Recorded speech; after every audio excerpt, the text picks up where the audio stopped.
Heaven has been whispering your name over wedding bells. The angels have been standing at attention, watching the final preparations unfold. And I need you to hear this with every fiber of your being. January is not just another month on your calendar. January is your altar month, your covenant month, the month when everything you've been waiting for, praying for, weeping for in the midnight hours finally comes to pass. But here's what the Spirit is urgently pressing me to tell you right now, before you take another step forward. There are 3 people standing between you and that altar. 3 people who have been part of your story, maybe even people you love, people you've trusted, people who have walked with you through seasons of your life. But they cannot walk you down this aisle. They cannot sit in the front row of your new beginning. And if you don't leave them behind before January arrives, they will delay, damage, or even destroy what heaven has prepared for you. I know this sounds heavy. I know it might even sound harsh. But I'm not here to tickle your ears with comfortable words. I'm here to deliver a message that will save your destiny. God is saying, I've arranged the marriage, but you must arrange your heart. And arranging your heart means making some of the hardest decisions you've ever made about who gets to come with you into your next season. So before we go any further, I need you to do something for me right now. If this message is already stirring something in your spirit, if you can feel the weight of this word, subscribe to God's Prophecy Message channel. Because what I'm about to reveal to you is not just information, it's intervention. It's heaven interrupting your life to protect what's coming. And when God speaks this specifically, this urgently, you need to make sure you're positioned to hear every word He's releasing. So hit that subscribe button, turn on your notifications, because this channel is dedicated to bringing you the prophetic words that heaven is speaking over your life. Drop a comment right now and just say, I'm ready to let go. Because your willingness to release what needs to be released is what activates heaven's movement in your life. And if you can, show your support by hitting the like button on this video, or if you feel led, you can support this ministry through super thanks or by visiting our Buy Me Coffee link in the description. Every seed you sow into this work helps us continue bringing prophetic encouragement to people just like you who are waiting for their breakthrough. Now let's dive into this word. Because time is not on your side, January is coming whether you're ready or not. And heaven wants you ready. The first person you must leave behind is the one who keeps reminding you of your past. You know exactly who I'm talking about. That person who, every time you start to believe in your future, brings up your failures. Every time you start to walk in confidence, they remind you of your mistakes. Every time you begin to see yourself the way God sees you, they pull out the old photo album of your shame. This person has made themselves the keeper of your history, the narrator of your worst moments. And they genuinely believe they're helping you stay humble, stay grounded, stay real. But what they're really doing is keeping you imprisoned in a version of yourself that God has already forgiven, healed, and delivered. Listen to what the Apostle Paul wrote in Philippians chapter 3, verses 13 and 14. Forgetting what is behind and straining toward what is ahead, I press on toward the goal to win the prize for which God has called me heavenward in Christ Jesus. Forgetting what is behind. That's not a suggestion.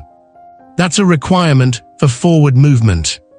And this person in your life, they won't let you forget.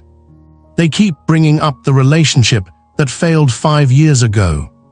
They keep mentioning the job you lost. They keep talking about the season when you struggled with your faith.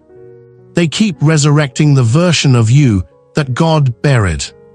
And here's what's so dangerous about this. When you're about to enter into a covenant marriage in January, you cannot afford to drag your past into your future. Your future spouse is not marrying who you were. They're marrying who you've become. Who you're becoming. The redeemed, restored, transformed version of you that heaven has been working on in the secret place. But this person keeps trying to convince you that you're still that broken person. Still that unworthy person.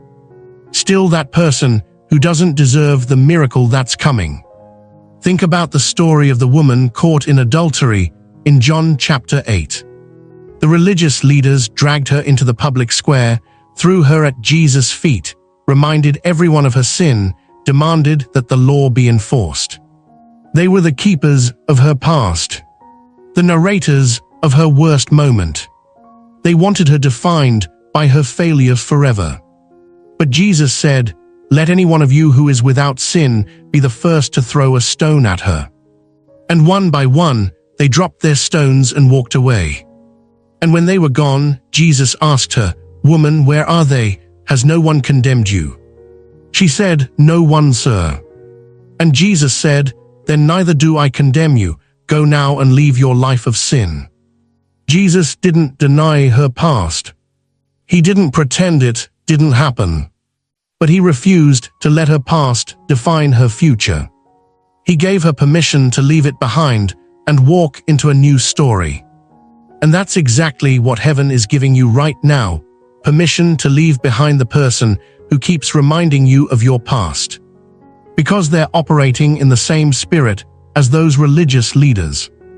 They're picking up stones of accusation and throwing them at you over and over again. And every time they do, they're delaying your January. I need you to understand something. Your future spouse has been prepared by God to love the you of today and tomorrow, not the you of yesterday. God has been working in them, preparing their heart to receive you as you are now, as you're becoming, not as you were. But when you keep allowing someone to drag your past into every conversation, into every moment of hope, into every step of faith, you start to believe the lie that you're not ready for what's coming. You start to disqualify yourself from your own blessing. You start to think, maybe I don't deserve a godly marriage, maybe I'm too damaged, maybe my past is too messy. And that's exactly what the enemy wants. Because if he can't stop your blessing, he'll try to make you reject it. He'll try to convince you that you're not worthy of it. And he'll use people you trust to speak those lies into your life. So here's what you need to do, and I need you to hear this in your spirit. You need to create distance from this person. Not out of anger, not out of bitterness, but out of obedience to what heaven is requiring of you. You need to have a conversation where you lovingly but firmly say, "I appreciate our history, but I need you to stop bringing up my past. I'm moving forward, and I need people around me who are moving forward with me." And if they can't respect that boundary, then you need to love them from a distance. Because your destiny is more important than their comfort with keeping you small. Proverbs chapter 4, verse 23 says, "Above all else, guard your heart, for everything you do flows from it." Guard your heart. That means you get to choose who has access to your inner world, who has permission to speak into your future, who gets to be in the room when God is doing something new in your life. And the person who keeps reminding you of your past doesn't get that access anymore.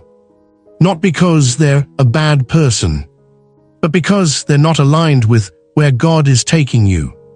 The second person you must leave behind is the one who's jealous of your blessing. This one is tricky because jealousy doesn't always announce itself. It hides behind smiles and congratulations. It dresses up in the language of concern and care. But underneath, there's a seed of resentment that your season is changing while theirs isn't. You might have noticed something shifting in this relationship over the past few months. When you share good news, they respond with a compliment followed by a subtle criticism. "That's great, but I'm happy for you, however." Congratulations, although.